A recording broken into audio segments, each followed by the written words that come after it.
Olá, amigos da Revolução Industrial Brasileira. Mais uma vez aqui com vocês, em mais um debate para você aprender bastante sobre as nuances da economia que não são comentadas na imprensa econômica tradicional. Eu trago aqui o Paulo Gala, nosso velho e bom parceiro aqui da Revolução Industrial Brasileira, para comentar um assunto muito bacana a partir de um artigo que eu escrevi na semana passada no site da Revolução Industrial Brasileira. Vou deixar o link aqui embaixo para você também poder ler, a respeito da conexão entre investimento em infraestrutura e industrialização. Como essas duas coisas se conectam? O Paulo vai trazer uma perspectiva muito interessante que complementa o meu artigo a respeito da garantia de demanda. Como, na realidade, o investimento de longo prazo em infraestrutura, por serem, na verdade, grandes obras, sempre muito capital envolvido e sempre uma necessidade muito grande de mão de obra e de máquinas e equipamentos, de demais produtos e serviços, como aquilo é usado em certas situações para garantir demanda de médio e longo prazo e, assim, possibilitar e fortalecer o processo de industrialização. Paulo, obrigado mais uma vez por estar aqui comigo. Comenta aí, então, como é que, do ponto de vista de um economista, como o setor de infraestrutura pode andar junto, colaborar com o processo de industrialização de um país? Obrigado. Tudo bom, Fausto? É um prazer falar com você, com todo mundo que nos ouve. Eu gostei muito do artigo que você escreveu e ele complementa demais com uma ideia que a gente tem da importância do Estado, do governo, como um sinalizador do futuro. O grande medo do empresário, o empresário não é um cara que é preguiçoso, não gosta de trabalhar, quer ficar só atrás de benesses. O empresário, o que ele mais gosta de fazer é produzir e ganhar dinheiro, ele é movido pelo lucro. Essa é a paixão dele, é investir, trabalhar, ganhar dinheiro e ficar quanto mais rico ele conseguir. O problema é que ele tem muita dificuldade, especialmente quando a gente olha grandes projetos e projetos futuros. Então, quando o empresário olha para frente e fala, putz, será que eu vou investir essa massa de capital, todo esse dinheiro aqui, e lá na frente não vou conseguir vender meu produto, não vou conseguir ter demanda?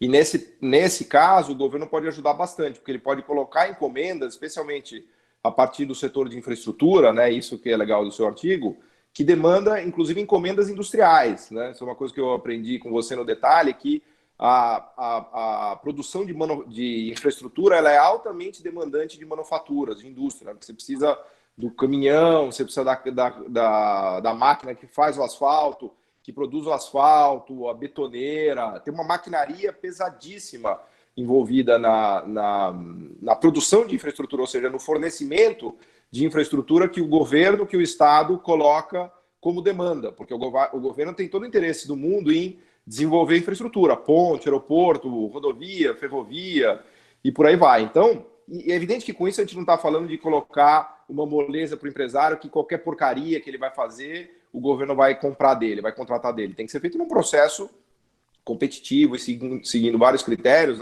E eu queria, inclusive, aproveitar aqui para devolver a palavra para você, mas para te perguntar da China, porque a gente estuda o caso chinês, a gente sabe que o grande truque da China foi ter usado o Estado para alavancar a iniciativa privada.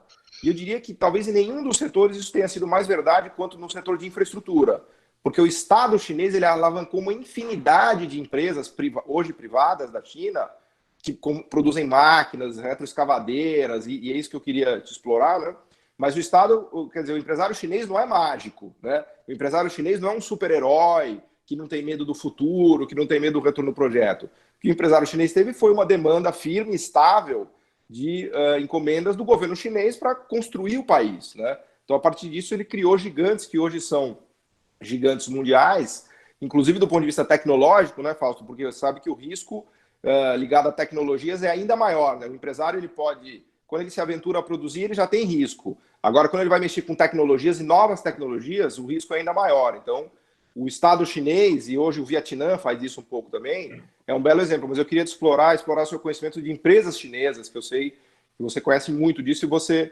tenho certeza que você viu nascendo e conhece essas histórias. Se você puder dividir com a gente um pouco, Sem dúvida.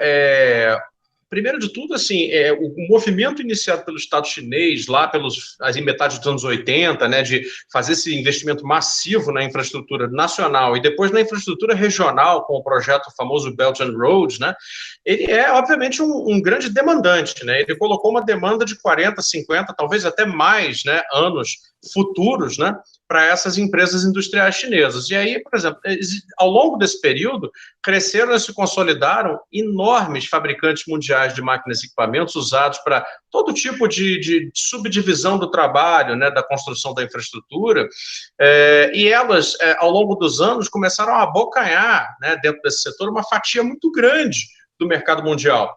E hoje, apesar de elas serem muito exportadoras, continuam vivendo bastante da demanda interna, da demanda doméstica.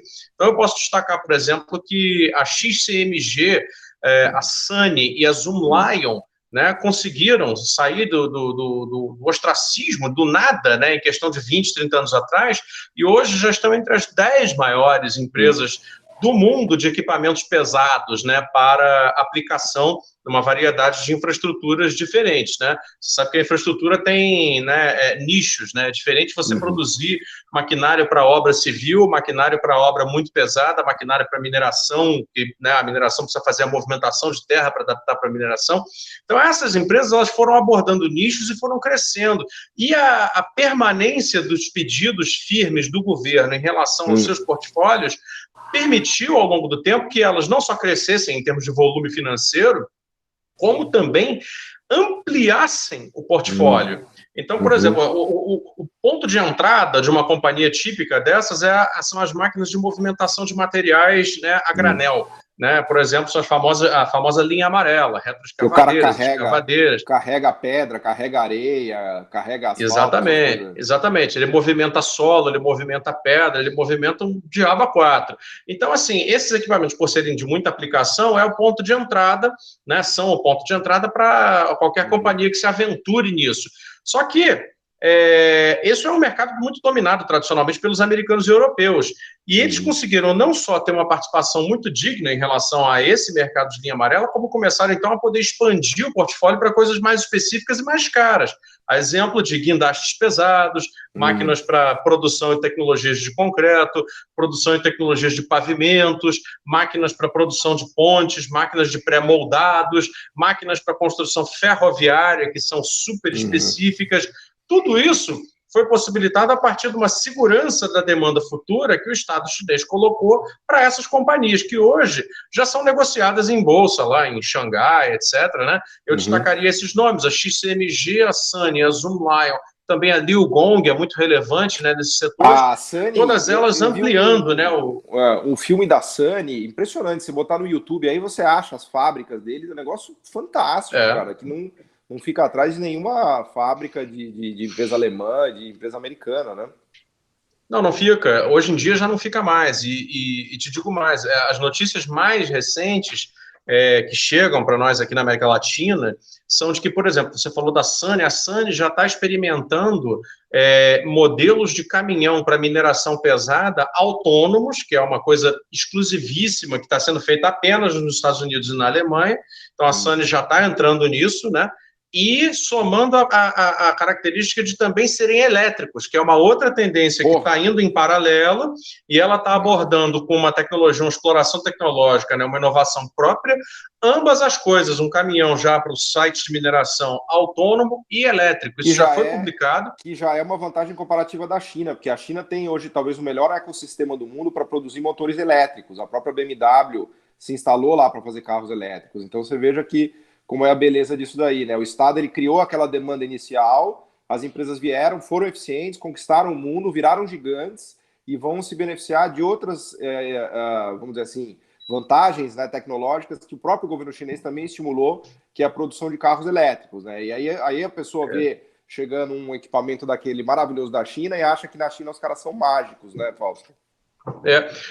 Você falou isso, é uma coisa interessante. O ecossistema da eletrificação na China é um ponto que é pouco discutido aqui, mas também pela mesma sistemática do famoso projetamento, né, que é o grande conceito trazido pelo Elias Jabbour, né, aos nossos debates, também foi muito estimulado. Quer dizer, hoje você tem uma companhia lá, que é a BYD, chamada BID, né, companhia também chinesa, que está aí explorando no mundo inteiro os mercados de energia eólica, motores elétricos, ônibus elétricos, é uma player de primeira linha, e ela certamente vai fazer parte da sinergia com Sunny, XCMG e outras, quando for entrar na eletrificação da movimentação pesada, né, da movimentação off-road, né, porque a BID ainda está exclusivamente na movimentação on-road, ou seja, em estradas, né? Uhum. Tudo que é site de mineração, site de obra, site de infraestrutura, ela ainda não está dentro. Mas certamente vai ser coordenada uma sinergia que vai levar ainda mais vantagem competitiva, né, para o grande complexo industrial chinês, através, obviamente, de uma segurança de demanda futura, como você colocou.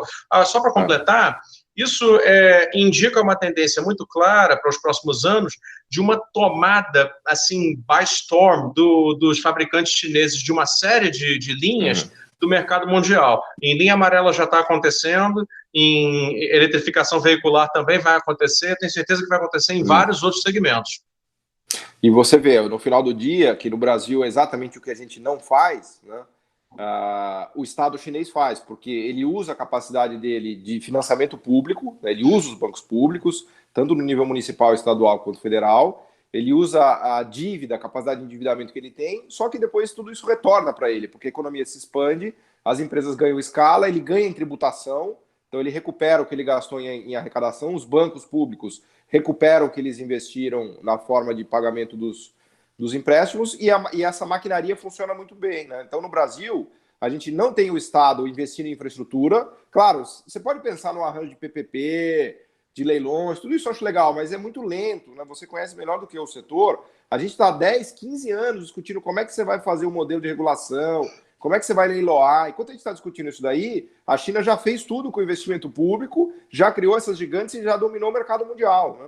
Então, o Estado ele tem essa capacidade de tomar risco, que é um negócio que a iniciativa privada faz mal muitas vezes. Essa, aliás, é uma das grandes discussões que a Mariana Mazzucato faz naquele livro maravilhoso dela do Estado Empreendedor. E essa tomada de risco é fundamental, porque se o Estado toma o risco, o empresário fica mais leve, por assim dizer. Aí ele vai trabalhar para fazer de maneira eficiente, claro que não é para produzir porcaria, é para produzir produtos bons, como eles têm feito, né? E essa articulação permite superar o grande drama do risco futuro, do risco das tecnologias, né? Então, acho que é uma grande lição que fica para o Brasil, especialmente no setor da infraestrutura, que você levantou, do que se faz na China, né? Porque o truque lá é o Estado tomar risco, colocar os projetos e alavancar uma iniciativa privada poderosíssima. De outra maneira, qual seria a chance de uma empresa chinesa bater uma americana e uma alemã? Te pergunto. Se não fosse o Estado chinês, jamais você teria esses gigantes hoje privados, né, Fausto?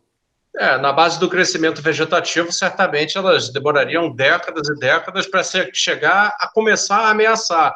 É um pouco o que acontece com as turcas, com as indianas, né, que não recebem, né, dos seus governos o mesmo nível de projeto. Só para completar, Paulo, porque tem uma outra face do mesmo tipo de programa público que é feito lá, que é a ponta das construtoras, porque você tem a indústria de base, né, que produz a manufatura, né, e o ferramental necessário para as grandes obras, mas você tem os contratantes, aqueles que são, né, os encarregados de fazer a engenharia e aplicar toda essa indústria na prática para poder fazer, afinal, a infraestrutura. E nesse segmento, essa mesma sistemática promovida pelo Estado chinês de usar a infraestrutura como indutor de demanda e de industrialização levou as 4 grandes empreiteiras chinesas estarem entre as 5 maiores do mundo, sendo que nunca tinha existido na história, isso eu conheço dados, né, a respeito, assim, da Yellow Table e outros, empreiteiras com valor de mercado, ou melhor, com receitas anuais de mais de 100 bilhões de dólares. Nunca tinha existido.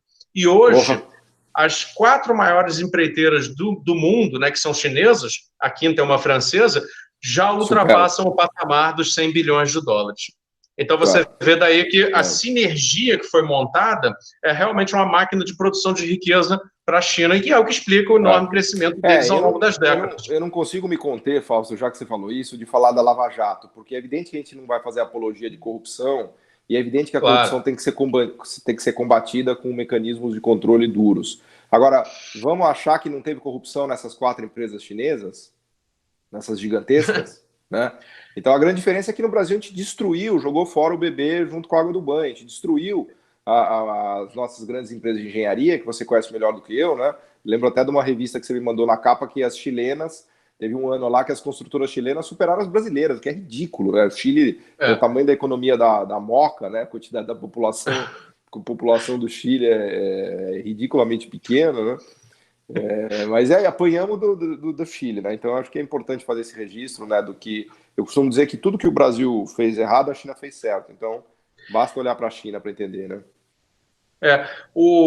Esse dado que você traz, ele continua, tá? Só para te dar a informação, a construtora chilena Sigdo Corpors continua sendo a maior da América Latina, e a nossa Odebrecht, isso, cara. a nossa Odebrecht, que era a grande campeã incontestável, hoje já não significa mais quase nada, né, no panorama. Então, realmente, aquilo que poderia ser a base de uma exportação de serviços de construção e engenharia, carreando um grande investimento nacional em industrialização, nós realmente jogamos fora com a água do banho. Mas acho que é isso, né, Paulo? Falamos bastante, né? Fechado. Obrigado, Fausto. Valeu. Legal, gente.